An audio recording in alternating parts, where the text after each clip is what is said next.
Princess Vera Talshin stood at the observation window of the neutral station, watching the stars. Her reflection stared back at her. Blue skin, silver markings along her face, golden eyes that revealed nothing of the storm inside her. She wore the formal robes of her people, deep purple with gold thread. In 3 hours, she would meet the human she was supposed to marry. 3 years of war had brought them to this moment. 3 years of death and destruction.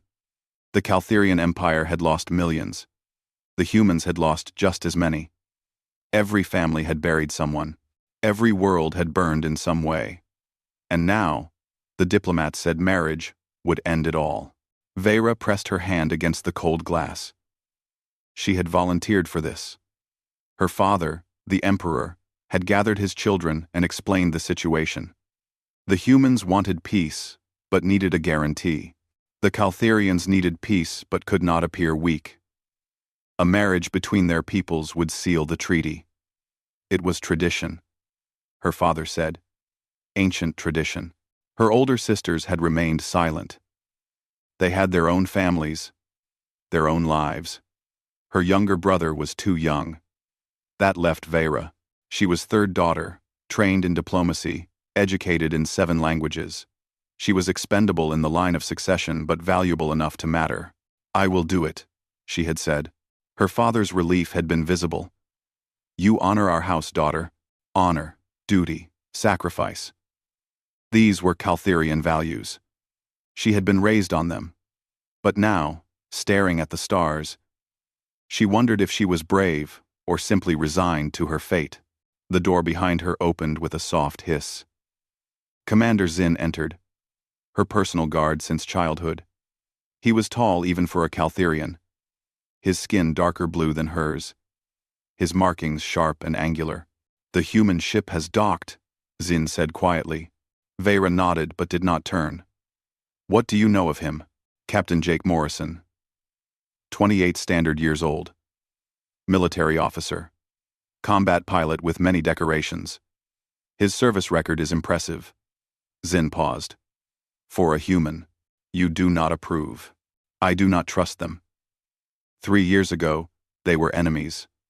Now we pretend to be friends because of politics."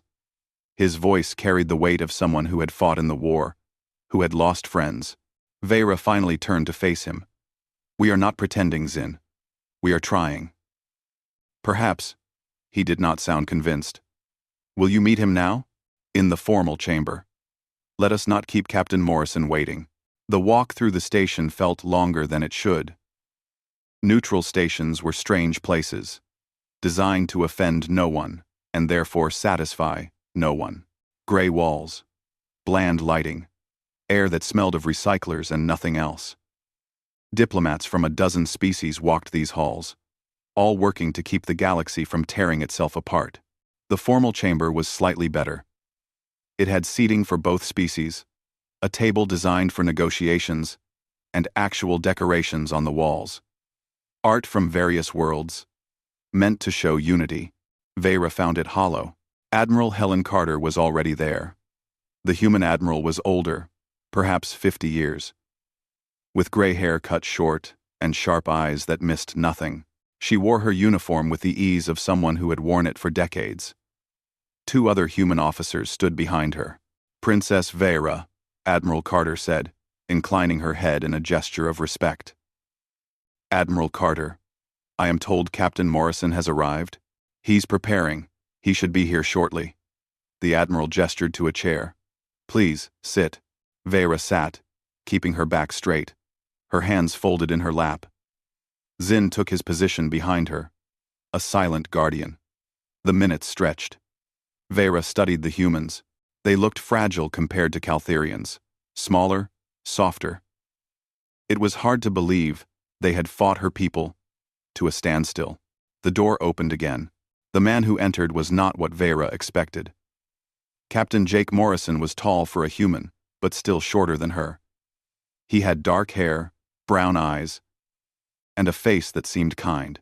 He wore his uniform well, but there was nothing aggressive about him. No warrior's pride in his stance. He simply walked in, saw her, and stopped. For a moment, They stared at each other across the room. Then Jake crossed the distance and extended his hand. A human gesture of greeting. Vera had studied it. She stood and took his hand. His grip was firm but not crushing. His skin was warm. "Princess Vera," he said. His voice was calm, measured. "I'm Jake Morrison. It's an honor to meet you."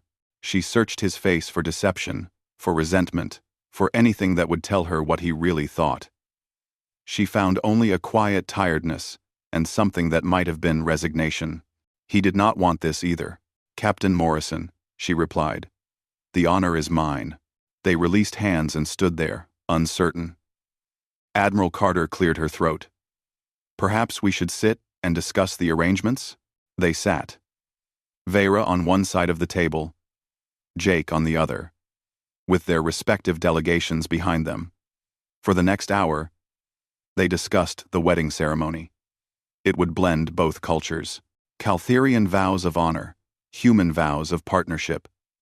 It would be broadcast across both empires. A symbol of unity. Jake spoke little, letting the Admiral handle most of the discussion. But when he did speak, his words were careful and respectful. He asked about Caltherian customs. He wanted to understand them, not mock them. That surprised Vera. When the formal discussions ended, Admiral Carter and Zinn stepped away to arrange security details. That left Vera and Jake alone at the table. The silence was awkward. "I read about your world," Jake said finally. "The crystal forests of Kalthos Prime. They sound beautiful." "They are." Vera studied him. "You have an interest in xenobiology?" "History, actually. How different species develop. How they see the universe." He smiled. But it was sad. "Seems like we see things differently, which is why we ended up fighting. And now we are supposed to end that fight by marrying strangers." "Yes." Jake met her eyes. "I'm sorry. This isn't fair to you." His apology caught her off guard.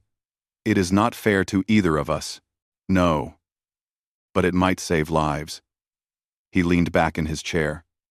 "I lost my family in this war. Parents. A sister. If marrying someone I don't know prevents another family from going through that, then I can do it." Vera felt something shift in her chest. Sympathy. Perhaps. Or recognition. "I volunteered for the same reason. Too many have died." "Then maybe we can make this work," Jake said. "Not as a real marriage, I mean, but as partners trying to do the right thing." "Partners." Vera repeated the word. It felt better than husband and wife. Less permanent. Less frightening. "Yes. We can try." They talked for another hour. Careful conversation, like two people walking on ice, testing each step. But beneath the caution, Vera sensed something genuine in Jake. He was not a politician playing games. He was a man doing his duty, just as she was doing hers. When they finally parted, Jake offered his hand again. This time, Vera took it with less hesitation. "See you at the wedding," he said. "Yes, at the wedding." Vera watched him leave. Zinn appeared at her side. "Your assessment?" "He is not what I expected." "In what way?" Vera considered the question. Jake Morrison did not seem like a warrior. He seemed tired, sad, and determined. There was a gentleness to him that did not match his combat record. It confused her. "I expected someone harder," she admitted. "Someone who would resent this arrangement. Perhaps he hides it well. Perhaps." But Vera did not think so. She had seen genuine emotion in those brown eyes, pain and resignation, and a stubborn will to do what needed to be done. 2 weeks later, they were married. The ceremony took place on the same neutral station, in a hall large enough to hold representatives from both empires. Vera wore traditional Caltherian marriage robes, silver and white. Jake wore his formal uniform. They spoke the vows written by committees, words meant to satisfy both cultures. But when Jake took her hands and said, "I promise to honor you and stand beside you," he sounded like he meant it. And when Vera replied, I accept your promise and offer mine in return. She realized she wanted to mean it too. The war was over. The marriage had begun. What came next? Neither of them knew. 6 months of marriage had taught Vera that living with a human was strange. Their quarters aboard the diplomatic vessel Covenant were designed for both species. Half Caltherian, half human. The temperature controls stayed at a compromise that left both of them slightly uncomfortable. The food processors held recipes from both worlds. Even the sleeping area was divided, though they each had their own space. A political marriage did not require them to share everything. Vera sat at her desk, reviewing reports on agricultural exchanges between colonies. Boring work, but necessary. Across the room, Jake was cooking something at the human food station. The smell was unfamiliar but not unpleasant. "Are you hungry?" Jake asked without turning around.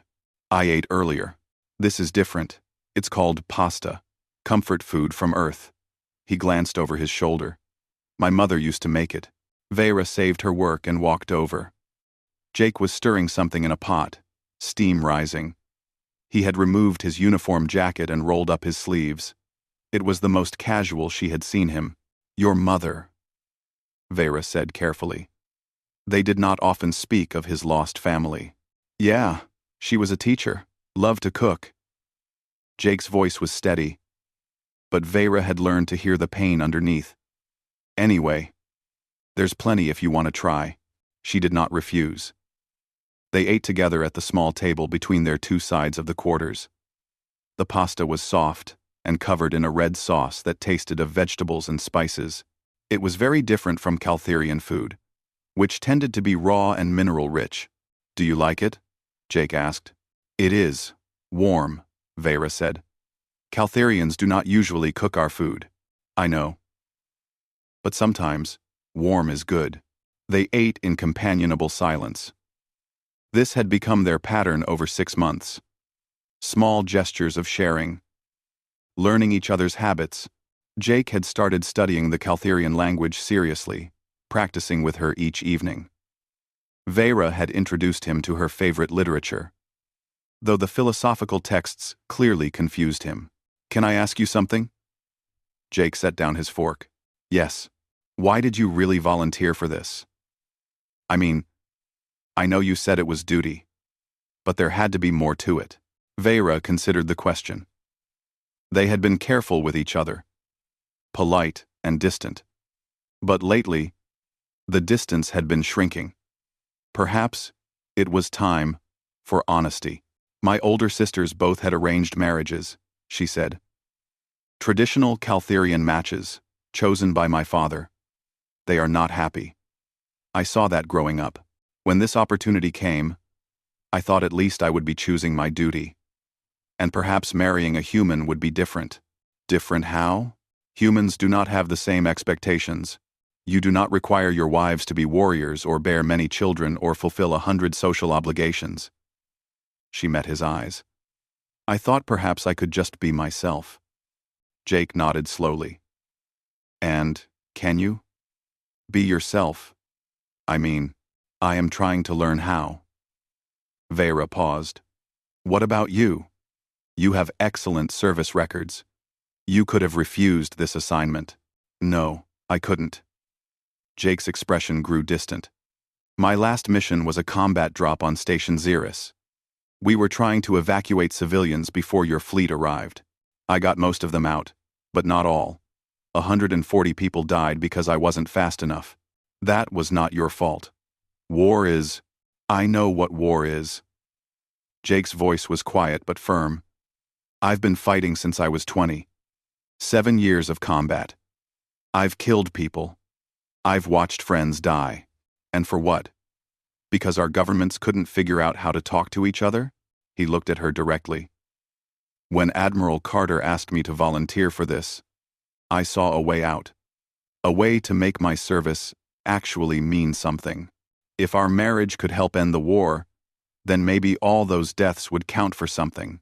Vera felt the weight of his words. She had seen him as gentle, perhaps even weak by Caltherian standards. But there was steel underneath. quiet determination, a sense of purpose that matched her own. Then we are both trying to make meaning from loss, she said. Yeah, I guess we are. That conversation changed something between them. They began to talk more freely. Jake told her about growing up on Earth, about his fascination with ancient military history, how he had studied strategies from wars fought thousands of years ago. He showed her a small collection of books he kept on an electronic reader. Sun Tzu, Clausewitz, names that meant nothing to Vera but clearly meant everything to him. She shared her own passion for xenobiology, how different species adapted to different worlds, the incredible diversity of life in the galaxy. Jake listened with genuine interest, asking questions that showed he was really paying attention. You would have made a good scientist, he said one evening. And you would have made a good scholar, she replied.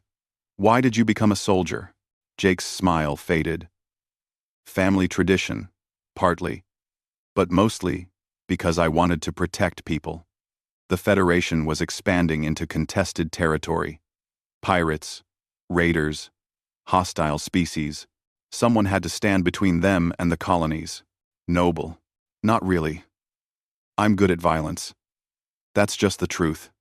He said it matter-of-factly, without pride or shame. Better to use that skill protecting people than pretending I'm something I'm not. Vera thought about that. Caltharians believed that skill in combat was the highest virtue. But Jake seemed almost apologetic about it, as if being good at fighting was a flaw rather than a strength. Humans were strange. Their ship traveled constantly. 1 week at a Caltharian colony world, attending ceremonies and giving speeches about unity. The next week at a human settlement, touring factories and meeting with local leaders. Everywhere they went, people watched them carefully, measuring them, judging whether this peace would hold. At a reception on the human world of New Terra, a reporter asked Vera what she thought of her husband. The question was blunt, meant to provoke. Vera kept her expression neutral. Captain Morrison is a man of honor. He respects my culture and works hard for peace. I am fortunate. End quote. The reporter pressed. But, do you love him? Beside her, Jake tensed slightly. Vera felt the attention of 100 people focus on her. Love was not part of their arrangement. It was not expected. But saying so would damage the image of unity they were supposed to project. Love comes in many forms, Vera said carefully. Respect is a kind of love. Trust is a kind of love. Captain Morrison has both. From me, it was a diplomatic answer. But as she said it, Vera realized it was also true. She did respect Jake. She was learning to trust him. Perhaps that was enough. Later, in their quarters, Jake brought her tea. Thank you for what you said, he told her.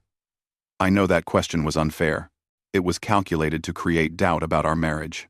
Yeah. Jake sat down across from her. Does it bother you that we're basically living a lie? Vera sipped the tea. It was bitter, but warm. We are not lying. We are married. We live together. We work together. That is real. But we're not in love. No. Vera met his eyes. Should we be? Jake was quiet for a long moment. I don't know. Sometimes I think it would be easier if we were. Other times, I think it would make everything more complicated. Caltharians do not marry for love, Vera said. We marry for duty, for alliance, for the good of our houses. Love, if it comes, is a bonus. That sounds lonely, perhaps. But it is honest. Human marriages claim to be about love, yet half of them end in separation. At least we know what we have. Alder well. 8. A partnership. Yes. A partnership built on mutual respect and shared purpose. Vera paused. Is that so bad? No, Jake said after a moment. No. It's not bad at all. They sat together in comfortable silence. Outside the viewing port, stars drifted past. The Covenant was between destinations, moving through the vast emptiness of space. Just like their marriage, Vera thought. Between one thing and another, trying to find its way. Commander Zin visited the next day while Jake was at a strategy meeting with the ship's captain. The Caltharian warrior looked uncomfortable in the human-sized corridors. "You are well, princess?" Zin asked formally. "I am well, old friend. Please, speak freely." Zin's shoulders relaxed slightly. "I worry for you. This marriage, this life. It is not what you deserved. I have everything I need, but not everything you want." Zin stepped closer. "I see how you watch him. The human. You are beginning to care for him.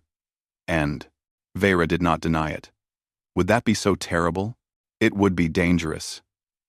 This peace is fragile. If it breaks, you will be caught between your people and your husband. Which will you choose?" The question hit harder than Vera expected. She had not thought that far ahead. The peace seemed stable. The treaty was signed. But Zin was right. If war came again, what would she do? "I would choose to prevent the war," she said finally. "That may not be possible. Then I will face that choice when it comes. For now, I choose to believe in what we are building." Zin looked at her with something like sadness. "You have changed, princess. 6 months ago, you would not have hesitated. You would have said you choose your people. Perhaps that is good. Perhaps that is the point of this marriage. To make the choice harder. To make peace more valuable than pride." Zin bowed and left without another word. Vera stood alone in their quarters, thinking about his question. Could she choose Jake over her people? Could she choose her people over Jake? She did not know the answer. That evening, Jake taught her a human game called chess. Black and white pieces on a checkered board, each with different moves. The goal was to trap the opponent's king. "It's ancient," Jake explained. "Thousands of years old. Every culture that played it changed the rules slightly, but the core stayed the same."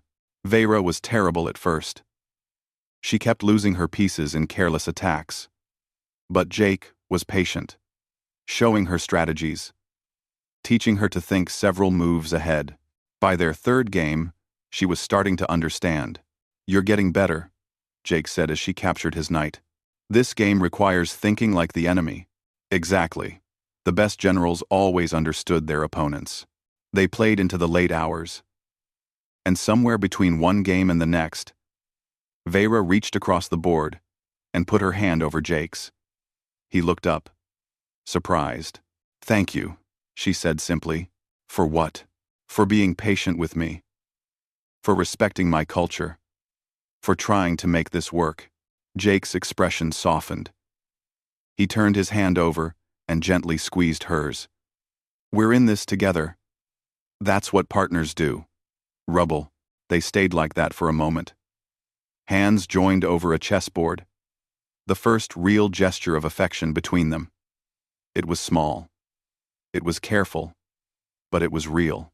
And Vera realized that somewhere in the past 6 months, she had stopped thinking of Jake Morrison as the human she had been forced to marry. She was starting to think of him as simply Jake. Her partner. Maybe, eventually, something more. New Kalthos was beautiful. The colony world sat on the border between human and Caltharian space. It had been one of the most contested systems during the war. 3 major battles had been fought in orbit. Thousands had died. Now, 9 months after the peace treaty, the colony was celebrating. Schools were being rebuilt. Children were laughing again. It was supposed to be a symbol of hope. Vera stood on a platform, overlooking a crowd of mixed species. Humans and Caltharians together, waiting for her to speak. Beside her, Jake stood in his dress uniform. They had arrived that morning for the dedication ceremony of a new school. Both species had contributed to building it. A joint project. Another symbol. "They look happy," Jake said quietly. "They do." Vera felt genuine pleasure at the sight. This was what their marriage was supposed to achieve. This peace. These smiling faces. The colony's governor, a Caltherian named Sarat, stepped forward to introduce them. But before he could speak, the sky changed. It started as a distant roar. Then the air itself seemed to shake. Vera looked up and saw ships dropping out of hyperspace. 20 vessels. Caltherian design. But they were not displaying peace signals. They were displaying war colors. Get down. Jake's hand grabbed her arm and pulled her behind the podium. Explosions erupted across the colony as orbital bombardment began. The crowd scattered in panic. Screaming filled the air. Buildings that had just been rebuilt were torn apart by weapons fire. Governor Sarat was shouting into his communicator, trying to reach the orbital defense platforms. His face went pale. They're gone. The defense grid is destroyed. All of it. How many ships? Jake's voice had changed. The gentleness was gone. Now he sounded sharp, focused. 20 warships. Ground troops are landing already. Sarat looked at Jake desperately. We have no military here. Just colony security. Maybe 200 trained fighters. Then we use what we have. Jake stood and looked across the panicking crowd. His eyes were different now. Hard. Calculating. Where's the main civilian shelter? The Central District, underground. It can hold 5,000 people. Get everyone there, now. Jake turned to Vera. I need you to help organize the evacuation. Can you do that? Vera nodded, still processing the sudden shift in Jake's demeanor. This was not the man who played chess with her. This was someone else entirely. Jake grabbed one of the security officers. I need a weapons locker and a communication channel to every security team on this planet. Right now. I Mendon. The officer stared at him. Who are? Captain Jake Morrison, Terran Federation Special Operations. Move. The authority in his voice was absolute. The officer moved. Within 10 minutes, Jake had transformed from diplomat to combat commander.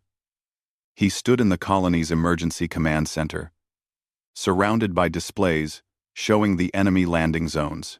Caltherian dropships were deploying troops across the colony. 3,000 soldiers at least. Maybe more. Governor Sarat looked at the numbers and seemed to age a decade. We cannot fight this.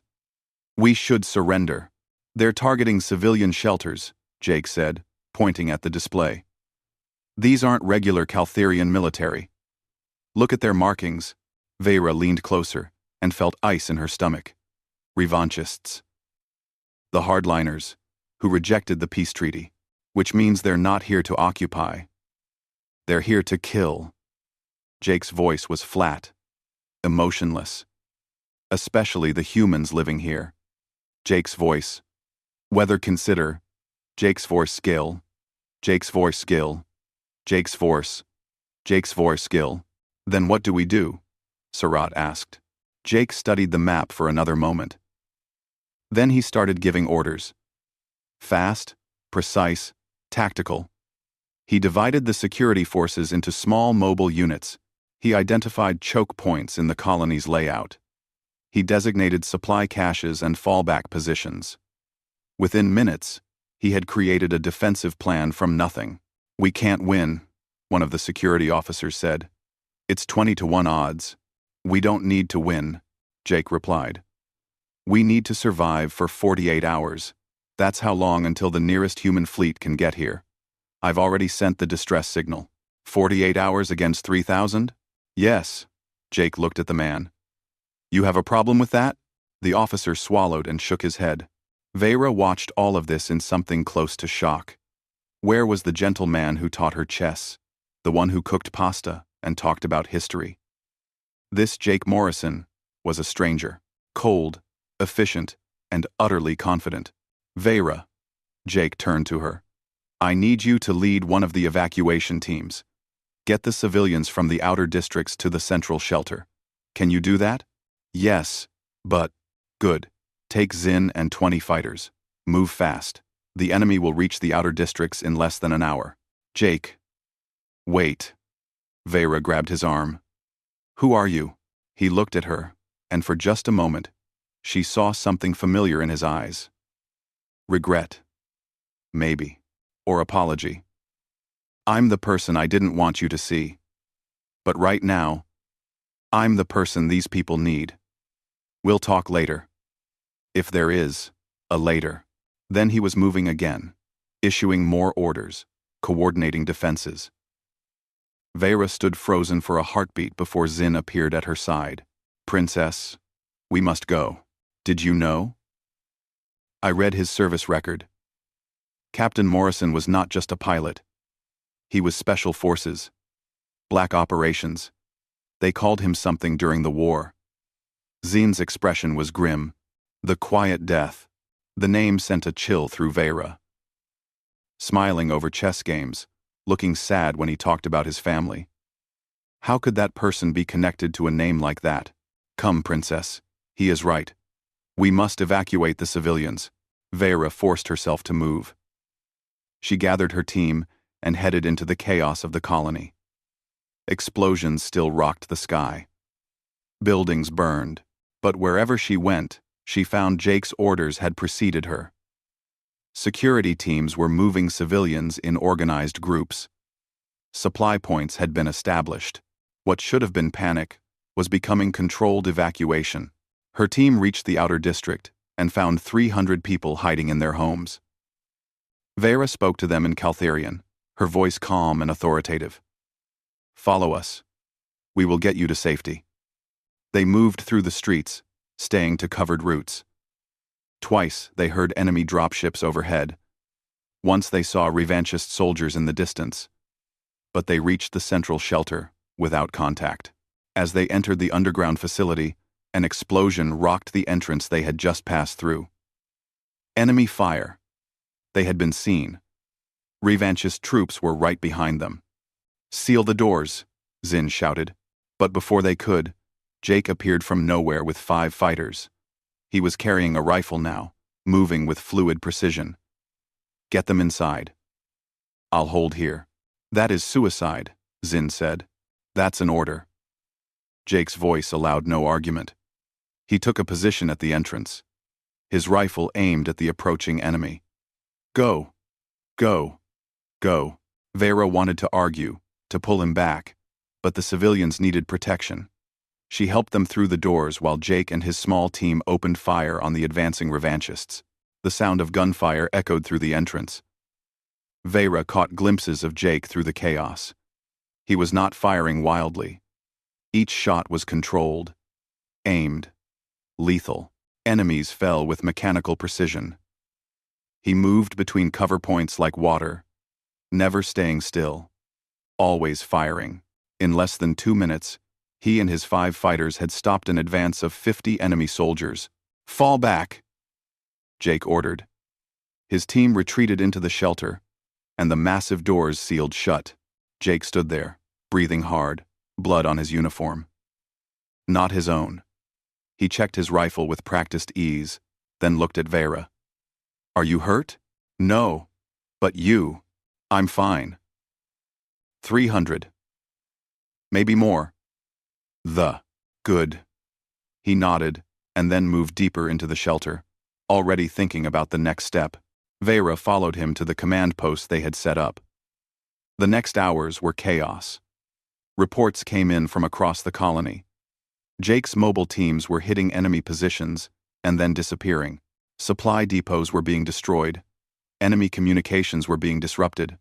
The revanchists had numbers, but Jake had turned the entire colony into a weapon against them. On the tactical display, Vera watched red enemy markers slowly being reduced. Jake stood at the center of it all, coordinating 12 different operations simultaneously. He was calm, focused, terrifying in his competence. A captured enemy soldier was brought in. Jake interrogated him with cold efficiency. Where were the main forces? What were their objectives? The soldier tried to resist, but something in Jake's eyes made him talk. Within minutes, Jake had confirmed what he suspected. The revanchists were planning to execute every human in the colony, as a message. They wanted to restart the war. Then we make sure they fail, Jake said simply. He turned to Governor Surratt. I need you to trust me. I'm going to do things that will seem extreme. But I promise you, I will save as many people as I can. What are you going to do? Jake looked at the tactical map. I'm going to make them afraid. Over the next day, that is exactly what he did. Jake led strike teams into the heart of enemy positions. They collapsed tunnels, trapping enemy units. They rigged fuel depots to explode, destroying equipment and supplies. They ambushed patrols and vanished before reinforcements could arrive. Vera fought alongside him, leading her own team. She saw him in combat and barely recognized him. The gentle diplomat was completely gone. In his place was something primal and unstoppable. Jake moved through enemy lines like a force of nature. Precise, lethal, and utterly without mercy. In one engagement, they were pinned down by enemy armor, 3 heavy tanks blocking their escape. Jake left his cover alone, carrying only explosive charges and moving through terrain the tanks could not follow. Vera watched through her scope as he systematically destroyed all 3 vehicles. When he returned, covered in dust and blood, she grabbed him. You could have died, but I didn't. He checked his rifle, and now those tanks can't kill anyone else. Jake? This is insane. You cannot keep doing this. He looked at her then. Really looked at her. His eyes were tired but clear. Yes, I can. This is what I am, Vera. This is what I've always been. I'm sorry. You have to see it. I do not understand. How can you be this person, and also the man who plays chess with me? They're the same person. Jake's voice was quiet. War does not change who I am. It just shows what I am willing to do to protect people I care about. And I care about these people. I care about this peace we have built. I care about you. R. The confession hung in the air between them. Around them, the war continued. Explosions in the distance. Screaming. Death. But in that moment, Vera saw Jake clearly for the first time. He was both the gentleman and the warrior, the diplomat and the killer, and he was using every part of himself to save lives. I care about you too, she said, which is why I need you to survive this. Then help me. He squeezed her hand briefly. We have 24 hours until the fleet arrives. We just need to hold on. They held on. Barely. Enemy casualties mounted into the hundreds, while Jake's forces lost only 37 fighters. The revanchists began to break psychologically. Their warriors spoke in fearful whispers about the human demon who appeared from nowhere, killed without sound, and vanished like smoke. General Thork, the revanchist leader, became obsessed with killing Jake personally. He demanded single combat, screaming challenges over every communication channel. But Jake ignored him, focused only on protecting civilians and surviving until reinforcement arrived. As the second day dawned, explosions lit the sky. But these were different. Human ships had arrived in orbit, engaging the revanchist fleet. Help had come. Jake stood at the command center, watching the tactical display. Relief washed over his face, making him look young and vulnerable again. Then, he collapsed. Vera caught him before he hit the ground. Jake! I'm okay, he mumbled. Just tired. But when she pulled back his jacket, she saw blood. He had been wounded multiple times, and had said nothing. Had kept fighting on willpower alone. You fool, she whispered. You absolute fool. Had to keep everyone safe, he said, his eyes closing. Had to keep you safe. Medical teams rushed over. As they carried Jake away, Vera stood in the command center, surrounded by the evidence of his impossible defense. 2 days, 3,000 enemy soldiers, and somehow he had kept the civilians alive. Commander Zinn approached her. Your husband is a terrifying man, Princess. Yes, Vera agreed. He is, but as she looked at the door where they had taken Jake, she realized something else. Jake woke in a medical bay 12 hours later. His body hurt everywhere. The doctors had patched 3 bullet wounds, treated burns, and stabilized his blood loss. He should have been dead, but he was not. His body had been through worse during the war. The first thing he saw was Vera. She sat in a chair beside his bed, her golden eyes watching him. She looked exhausted. "Hey," he said, his voice rough. "Do not hey me." Her tone was sharp. "You fought for 2 days with 3 bullet wounds. You could have died. But I didn't. That is not the point." Vera leaned forward. Jake closed his eyes. He had known this conversation would come. "I did not want to frighten you. You married a diplomat, not a soldier. I married you. All of you. Even the parts you wanted to hide." She took his hand. "I am not frightened of you, Jake Morrison. I am angry that you thought you needed to hide." He opened his eyes and looked at her. There was no fear in her expression. Only concern and something else. Something warm that made his chest tighten. "I wanted to be different for you. Better than what I was during the war. You are not different. You are exactly who you have always been. A man who protects people." Vera's grip tightened. "That is not something to hide. That is something to be proud of." Before Jake could respond, Admiral Carter entered the medical bay. Behind her came Commander Zinn and several other officers. The Admiral looked at Jake with a mix of relief and exasperation. "Captain Morrison. Good to see you awake. Admiral, status report? The revanchist fleet has been destroyed. We captured most of their ground forces. General Thork escaped to the surface with his elite guard. About 200 fighters. They are holed up in the old mining facility in the northern mountains." Jake tried to sit up. Pain shot through his body, but he pushed through it. He needs to be captured before he becomes a symbol for other extremists. "Agreed. We are preparing an assault team. I am going with them." "The hell you are," Vera said immediately. Admiral Carter raised an eyebrow. "Captain, you can barely stand." "I think General Thork knows me. He is obsessed with me. If I am there, he will focus on me instead of killing hostages." Jake looked at the Admiral steadily. "You know, I am right. You are also injured. I have been injured before. It does not stop me from doing my job. Restless. Until never." The room was silent. Finally, Admiral Carter nodded. 6 hours. That is how long the medical team says you need before you can move safely. Use that time to rest. Then, you can join the assault. After everyone left except Vera, Jake lay back on the bed. He felt her staring at him. "Say it," he told her. "Say what?" "Whatever you are thinking. You have never hidden your thoughts before." Vera was quiet for a long moment. "During the war, my people had stories about human soldiers. We said they were weak, small, easy to break.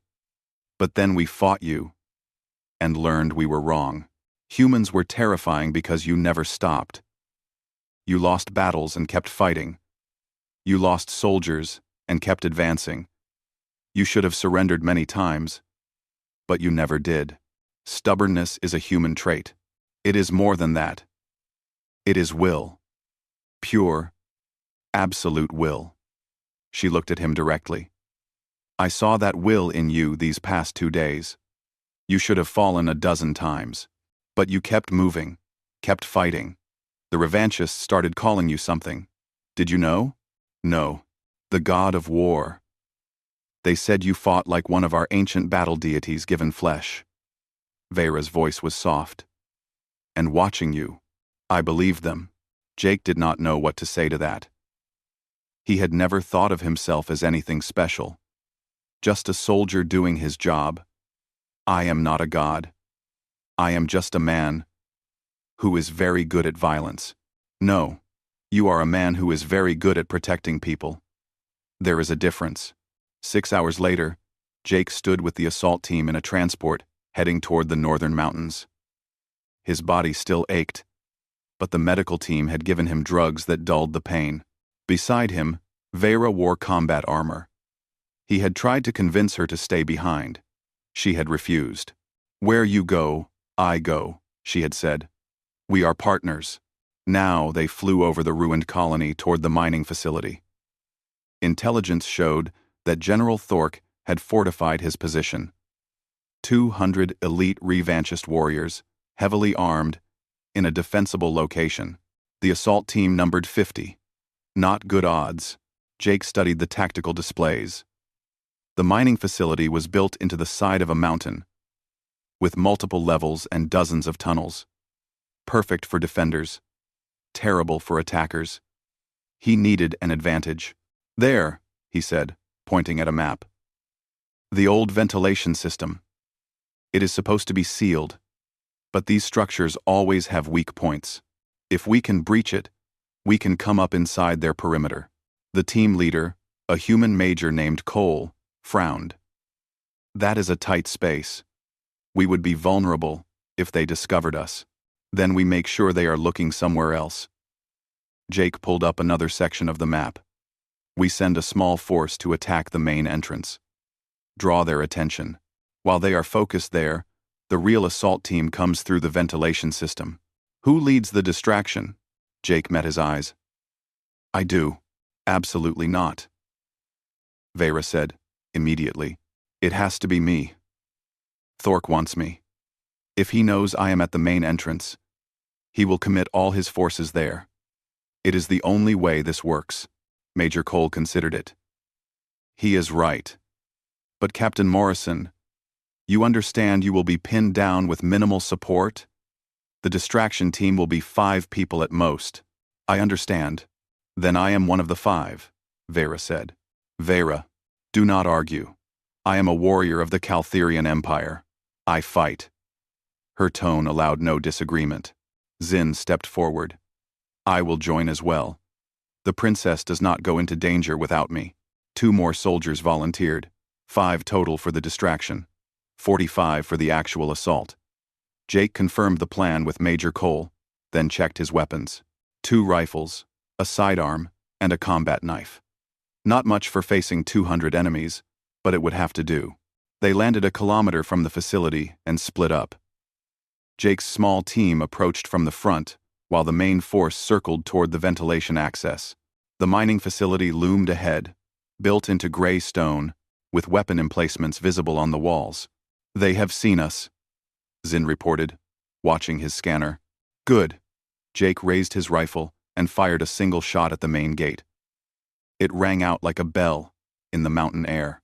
The response was immediate. Alarms blared. Caltherian warriors poured onto the walls, their weapons trained on Jake's position. A voice boomed over speakers. "General Thork, the human comes to me." Finally. The coward, who hides and strikes from shadows. Jake activated his communicator so his voice would carry.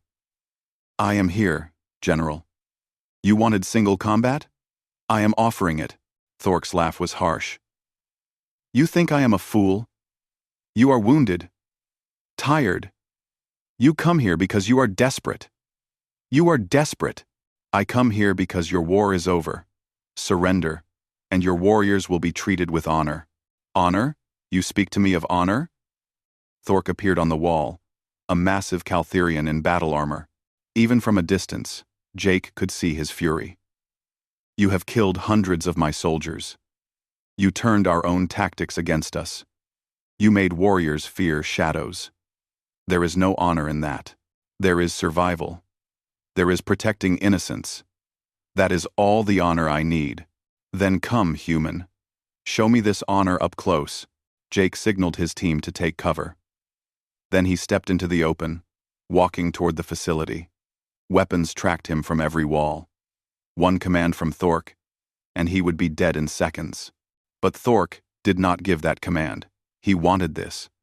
Wanted to face Jake personally. It was a matter of pride. Jake kept walking until he was 50 meters from the gate. For a long moment, nothing happened. Then the massive doors began to open. Caltherian warriors poured out, forming a circle. In the center, General Thork descended from the wall. He was enormous, easily 7 feet tall, with armor that bore the marks of countless battles. They faced each other across the open ground. "You are smaller than I expected," Thork said. "I get that a lot. You have killed many of my warriors. You have earned a warrior's death. I will give you that much." Thork drew a massive blade. "But first, tell me how you did it. How did you hold against 3,000? What strategy could possibly work against such odds?" Jake looked at him steadily. "I made your warriors fight on my terms, not theirs. I made them afraid, and I never stopped moving forward. Fear is not honor. No, but it keeps people alive. And that is what matters." Thork snarled and charged. Jake moved. Despite his injuries, despite the exhaustion, his body remembered. Years of training. Years of combat. He ducked under Thork's first swing, rolled to the side, came up with his knife. He could not match the Caltherian's strength or reach, so he did not try. Instead, he used speed. Cut and move. Strike and retreat. Every blow precise, aimed at joints in the armor, vulnerable spots. Thork was powerful, but Jake was trained. The combat was brutal. Thork landed blows that would have killed most humans. Jake took them, ignored the pain, and kept fighting. From her position, Vera watched in shock. Jake was outmatched in every physical way, but he fought with a technique that was almost art. Every movement efficient. Nothing wasted. He was reading Thork's patterns, exploiting openings, turning the Caltherian's own momentum against him. The fight lasted 5 minutes, then 10. Thork began to slow, confused by this human who would not fall. Jake's injuries were bleeding again. But he did not stop. Could not stop. Finally, Jake saw his opening. As Thork overextended on a swing, Jake stepped inside his reach. The knife flashed once, twice. Critical strikes to the general's armor joints. Thork stumbled. Jake swept his legs, and the massive Caltherian crashed to the ground. Jake's knife went to Thork's throat. The watching warriors tensed. One move, and they would fire, killing Jake and probably Vera's team as well. But Jake did not kill. "Yield," he said, breathing hard. "This is over." Thork stared up at him. "You should kill me. I should. But I am trying to build peace, not add to the body count." Jake pressed the knife harder. "Yield, and your warriors go home. Fight, and they all die here. Choose." For a long moment, Thork said nothing. Then, slowly, he placed his hand flat on the ground. The Caltherian gesture of surrender. "I yield." Jake stepped back. Around them, the revanchist warriors lowered their weapons. Zin and Vera emerged from cover. Weapons still ready. Through the tunnels, Major Cole's assault team poured in, securing the facility. It was over. Thork struggled to his feet, his armor damaged. He looked at Jake with something between hatred and respect. "You are a strange warrior, human. You fight like a god of war, but show mercy like a priest. I am just a soldier who wants to go home." "To her?" Thork glanced at Vera. "The princess?" "Yes." Thork made a gesture that Jake had learned meant acknowledgement. "Then, you have won. More than this battle, human. You have won something worth fighting for." As the revanchists were secured and transported away, Jake finally allowed himself to collapse. Medical teams rushed over. Vera knelt beside him, her face pale. "You are an idiot," she said. "I know. You could have died. I know. I love you." Jake's eyes opened wide. Through the pain and exhaustion, he stared at her. "What?" "I love you," Vera repeated. "I have been trying not to. Trying to keep this just a partnership, but watching you fight. Watching you protect people. Watching you show mercy when you could have taken revenge." She touched his face. "How can I not love you?" Jake reached up and took her hand. I love you too. Have for a while now. Just did not know how to say it.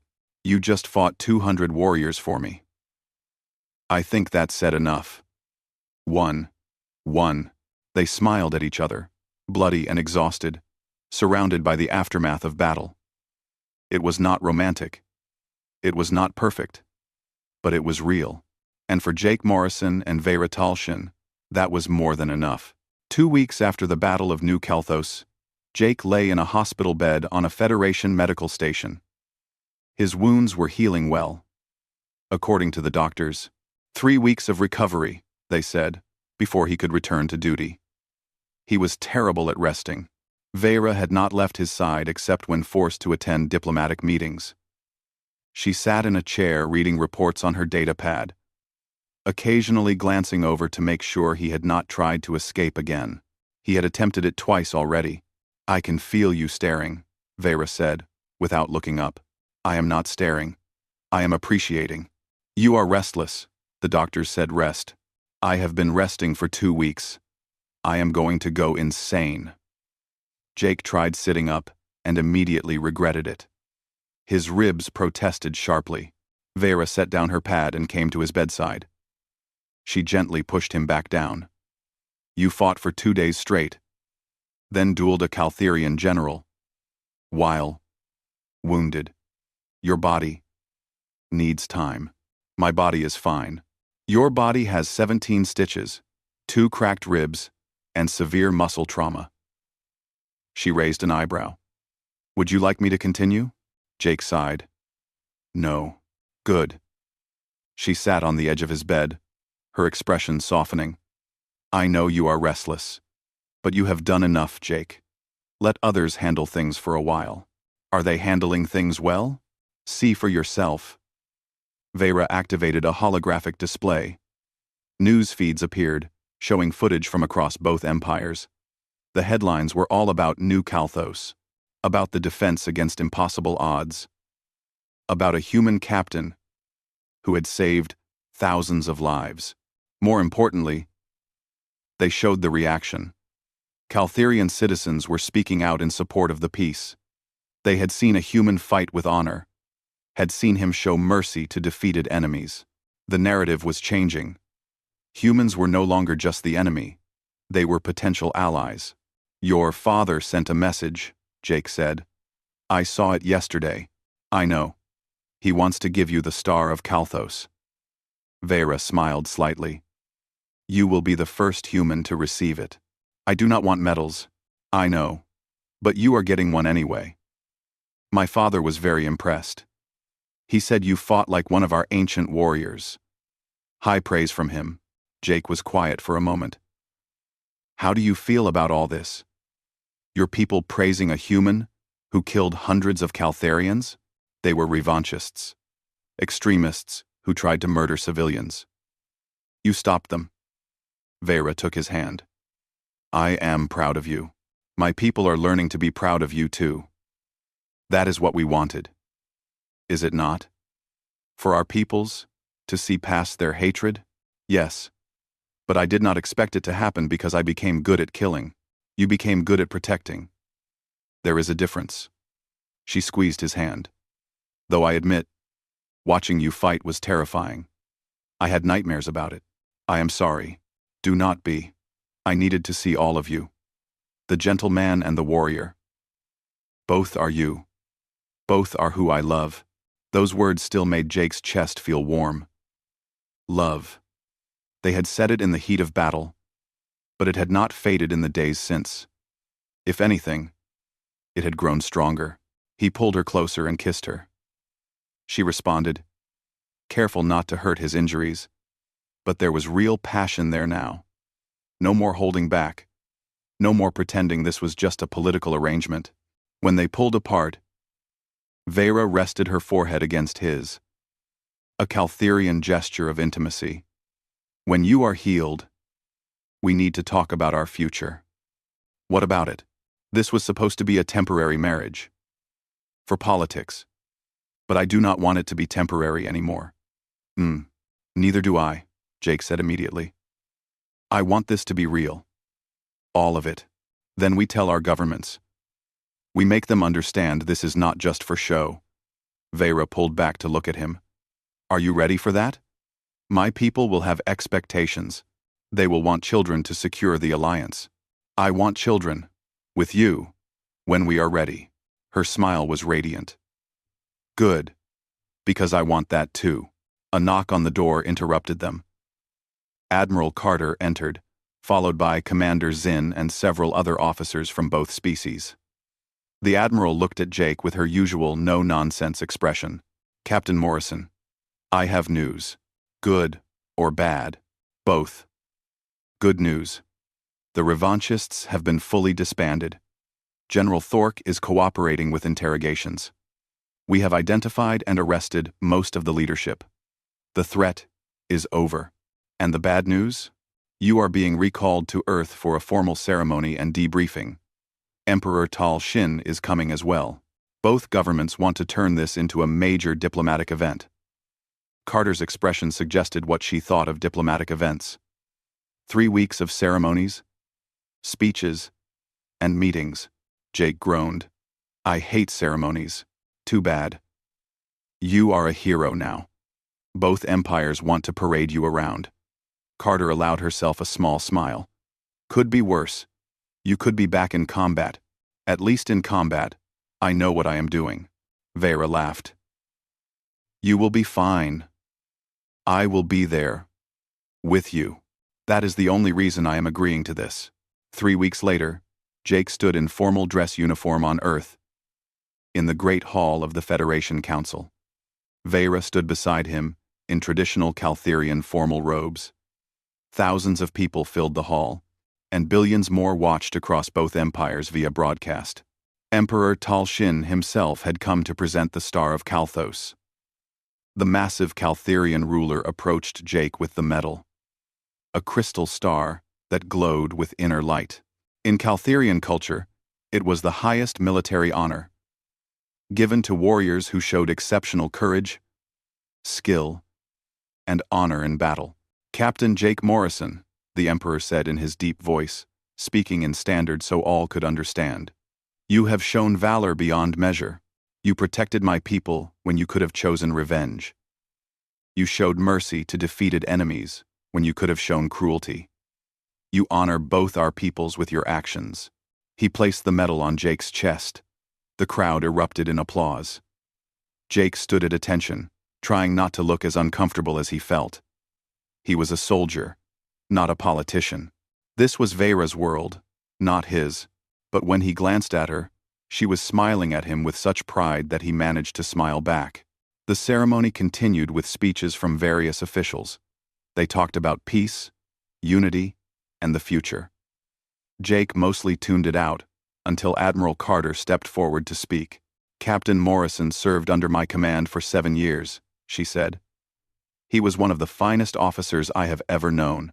When I asked him to volunteer for the marriage alliance, he did not hesitate. He understood that sometimes the hardest battles are not fought with weapons, but with patience, understanding, and sacrifice. She looked directly at Jake. He taught us that strength is not just about fighting. It is about knowing when to fight and when to build bridges. Captain Morrison, you have made your service, your family, and your species proud. More applause. Jake felt emotion tighten his throat. Carter rarely gave praise. Hearing it now, in front of everyone, meant more than any medal. After the ceremony, there was a reception. Jake and Vera moved through crowds of diplomats, military officers, and politicians. Everyone wanted to speak with them, to congratulate them, to ask about their marriage and their plans. Jake was exhausted by the time they finally escaped to a private balcony overlooking the city. Earth's sun was setting, painting the sky in oranges and reds. Vera stood beside him, her hand in his. That was horrible, Jake said.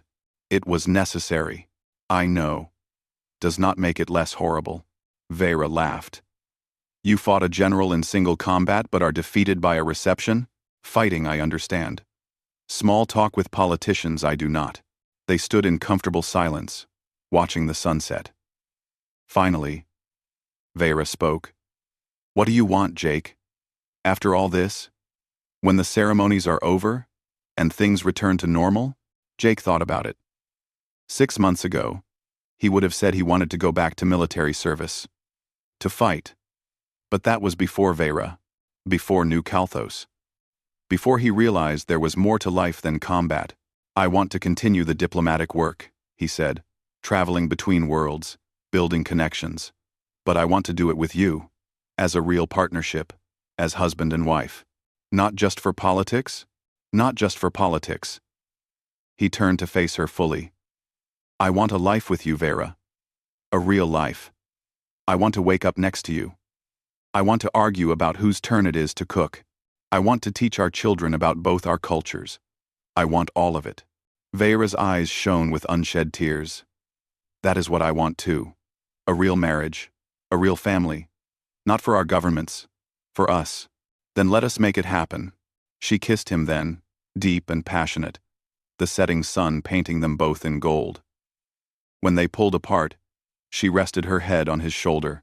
Do you think the peace will last? She asked quietly. I think it has a chance. We have proven that humans and Caltharians can work together, can care for each other. That is more than most people thought possible a year ago. And if it does not? If war comes again? Jake was quiet for a long moment. Then we will face it together. Whatever comes, we face it together. Together, Vera agreed. 5 years later, their daughter played in a garden on a colony world. She had her mother's golden eyes and her father's dark hair. Her name was Maya, meaning illusion in human language and hope in Caltharian. She was 3 years old and already showed signs of having inherited traits from both species. Hybrid children were still rare, still studied by scientists trying to understand the genetics. But Maya was healthy and happy.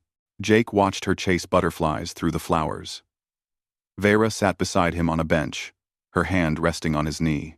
They lived on the Covenant still, traveling between worlds. But they had established a home on this colony, a place where humans and Caltharians lived side by side. She has your stubbornness, Vera observed, as Maya refused to give up on catching a butterfly. And your determination, Jake replied. A dangerous combination. The best kind. Maya finally caught the butterfly, cupped gently in her small hands. She ran over to show her parents, her face alight with joy. Jake knelt down to examine it with her. The butterfly's wings were iridescent blue, a native species to this world. Pretty, Maya said in a mix of English and Caltharian. Very pretty. But we should let it go. Okay? It needs to be free. Maya thought about this, then carefully opened her hands. The butterfly flew away. She watched it go with wide eyes. Will it come back? Maybe. If we are patient and kind, like peace. Jake looked at his daughter in surprise. You said peace is like butterflies. We have to be patient and kind or it flies away. Jake glanced at Vera, who shrugged. I may have told her one of your metaphors. He laughed and picked up Maya, holding her close. Yes, exactly like that. We have to take care of peace. Maya hugged him.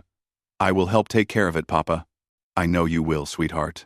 Later that evening, after Maya was asleep, Jake and Vera sat on their balcony. The colony stretched out below them, lights from human and Caltharian homes mingling. In the distance, they could see the memorial to those lost at New Kalthos. The colony had been rebuilt, stronger than before. Do you ever regret it? Vera asked. Volunteering for this marriage? Never. You? Never. She leaned against him. I married a human for peace, but I stayed married because I fell in love. I promised to fight for peace, Jake said. But the real fight was learning to trust someone, learning to love. That was harder than any battle, and you won. We won. Together, they sat in silence, watching the stars come out one by one. The galaxy was still vast and often dangerous. There were still tensions between species, still conflicts to resolve. But there was also hope. Children like Maya growing up, knowing both cultures. Colonies where different species worked together. A future that was brighter than the past. Jake thought about the title people had given him after New Kalthos. The God of War. He had hated it at first, but Vera had told him something that changed his perspective. Gods of war in our mythology do not just fight, she had said. They also protect. They also bring peace when the fighting ends. That is the god you are. Maybe she was right. Maybe true strength was not just about fighting. It was about knowing when to fight and when to choose peace. When to show mercy. When to build instead of destroy. He looked at Vera. At the home they had built together. At the future they were creating for their daughter. This was what he had fought for. This was what all those battles had been about. Not victory, not glory, but the chance for people to live in peace, to love across boundaries, to build something better. What are you thinking? Vera asked. That I am exactly where I am supposed to be. With me? With you. She smiled and kissed him. And in that moment, Jake Morrison knew that the war was truly over. Not because the fighting had stopped, but because something better had taken its place. Love, family, hope, the things worth fighting for, the things worth living for. And with Vera by his side and their daughter sleeping safely in the next room, Jake finally allowed himself to believe that the peace they had built would last. Not because it was easy, not because everyone agreed, but because people like them would fight to protect it every single day. Not with weapons, not with violence, but with patience, understanding, and the stubborn refusal to let hatred win. That was the real victory. That was the real peace, and it was worth everything they had sacrificed to achieve it.